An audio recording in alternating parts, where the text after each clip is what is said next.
Hello, bonjour, and welcome to this guitar demo, or if you prefer, gemo, or even if you don't prefer. Here we are with a slice of 60s guitar history. Here in this particular case, it's Watkins.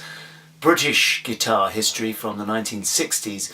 Watkins, or a British manufacturer, and this particular one dates to roughly the late 60s, roughly 67 is a best guess on this particular one. It is a Rapier 33. I'll let you have a look at that. Rapier 33, brilliant name for a guitar right there. If you're going to call something anything, call it a Rapier. It's a 33 because it's got 3 pickups. They made the Rapier 22 and they made the 44 as well. And unsurprisingly, the 22 had 2 pickups and the 44 had 4. Made other guitars too, but I think the Rapier, their most sort of famous guitars. This one is an unusual colour. I've seen loads of Watkins around the place, all in red. This is the only one I've seen in white. It's not what I would call pure brilliant white, it's more like an ivory, creamy white. And as you can expect from a guitar of this age, it's got some cracking of the paint lacquer around the place, which I personally don't mind at all. Makes it sort of, gives it some character. On the back there, I don't know if you can see that, but it's got its Made in England plate on there, and its number, that number on there, sort of dates it roughly to 1967, 68. Its number is 11482. So it's got most of its original parts, the original Watkins decal, truss rod cover, the machine heads all look original. This plate certainly isn't. It's a lovely plate. This WEM marker was a slightly later edition, and that Rapier 33, again, I haven't seen those very often. The high-low tremolo unit, there we go. That was Watkins' own brand tremolo unit. And only in the 60s could they call it high-low. That's great. This particular one, I've got it working again. When I got this guitar, it wasn't working. There was no springs in it. And this arm is not the original arm on it, but it is a Watkins tremolo arm. And all of that's functioning fine. These are the original Watkins switches. This switch isn't. That black end on that switch I've put on myself. Otherwise it's in good nick really. The electrics are working, though some of the switching I don't think is 100% correct. And here's the sound. I've got this playing through a Vox AC30 VR, and this is clean now with nothing on it.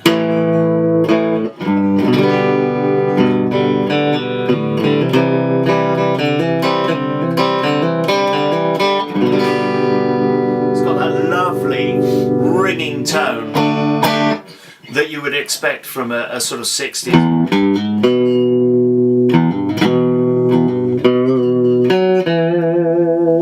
Lovely twangy thing. If I put a bit of reverb on there.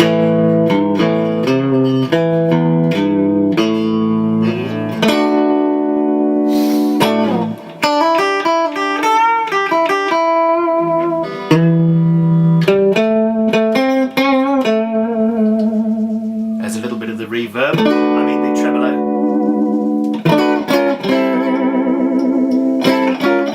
Very sensitive tremolo. This is where you only really have to touch it, and it does those sort of beautiful things.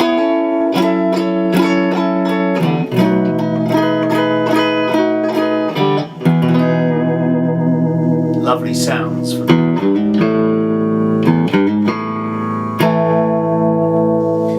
So we've also got obviously switching options there. If you go to a real bridge pickup,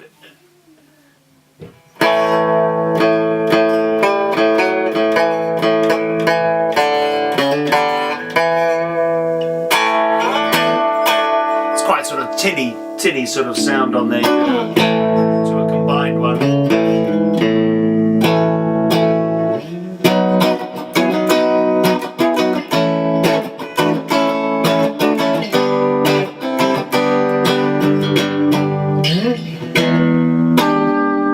So I guess this was trying to be like a sort of comparable to a Stratocaster, and it's certainly got some of those clean bright.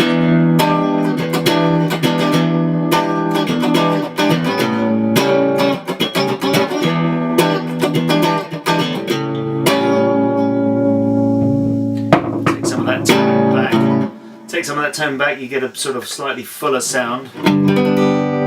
So you could even get some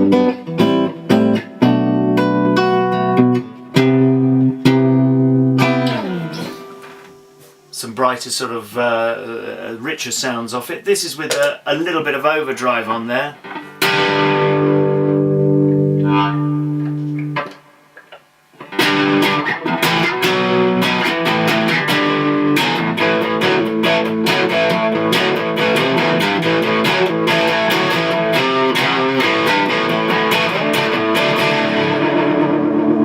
Sounds pretty cool with the overdrive.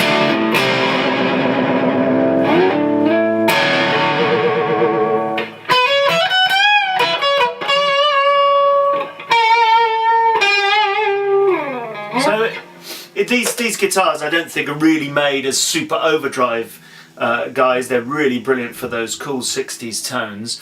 It's got toaster pickups, as you can see on there.